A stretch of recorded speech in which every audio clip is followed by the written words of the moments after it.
বর্তমান প্রযুক্তির চমকপ্রদ অগ্রগতির প্রাণকেন্দ্র হলো বিদ্যুৎ। বিদ্যুৎ ছাড়া আধুনিক জীবন যেন অচল। সুইচ চাপলেই মুহূর্তের মধ্যে জ্বলে ওঠে আলো, সচল হয় যন্ত্রপাতি। কিন্তু যে বিদ্যুৎ আমাদের জীবনকে এত গতিশীল করেছে, সেই বিদ্যুৎ আসলে কত দ্রুত প্রবাহিত হয়? বিস্তারিত শিহাব ইসলামের ডেস্ক রিপোর্টে।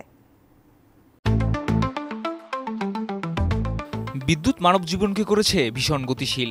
পরিবহন থেকে শুরু করে যোগাযোগ, এমনকি রান্না বা স্নানের মতো কাজেও বিদ্যুতের সংযোগ রয়েছে। সুইচ টিপলেই শুরু হয় কার্যক্রম।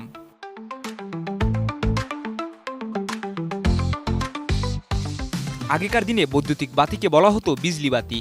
সুইচ টিপলেই মুহূর্তে ঘর আলোকিত হয়ে যেত। তখন থেকেই প্রশ্ন, এই আলো এত দ্রুত কিভাবে জ্বলে?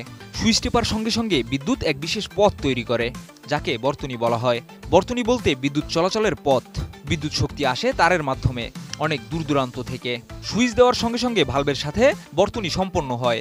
তারপর ভালভের ভেতরের ফিলামেন্ট বিদ্যুতের প্রবাহে প্রচণ্ড উত্তপ্ত হলে আলো দেওয়া শুরু করে। নির্মাণ কাজেও আমি বেছে নেই CSRM TMT 500W, committed for better still।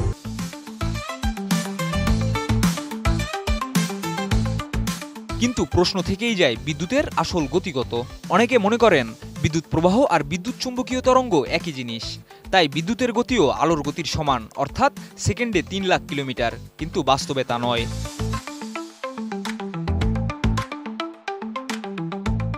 বিদ্যুৎ প্রবাহ বলতে বোঝায় পরিবাহকের মধ্য দিয়ে ইলেকট্রনের ধীরগতির প্রবাহ, আর বিদ্যুৎ চুম্বকীয় তরঙ্গ হল বিদ্যুৎ ও চৌম্বক ক্ষেত্রের কম্পন, যা আলোর গতিতে ছড়িয়ে পড়ে।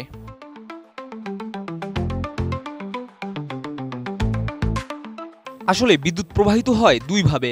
এক, ইলেকট্রন প্রবাহ, যা অত্যন্ত ধীর এবং গড়ে প্রতি সেকেন্ডে 1 মিলিমিটার গতিতে চলে। 2, বিদ্যুৎ সংকেত, যা পরিবাহকের মধ্য দিয়ে আলোর গতির প্রায় 90% গতিতে চলে।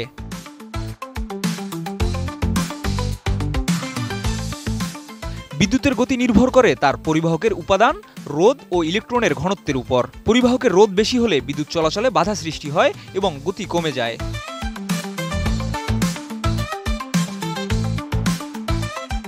তবে দৈনন্দিন জীবনে যে সুইচ টিপলেই মুহূর্তেই আলো জ্বলে উঠতে দেখা যায়, সেটি বিদ্যুৎ চুম্বকীয় তরঙ্গের দ্রুত গতির কারণে হয়, যা প্রায় আলোর গতিতে ছড়িয়ে পড়ে।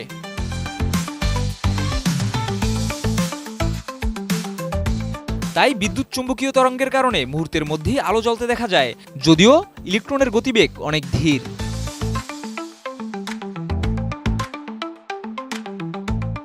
শিহাব ইসলাম, ATN নিউজ।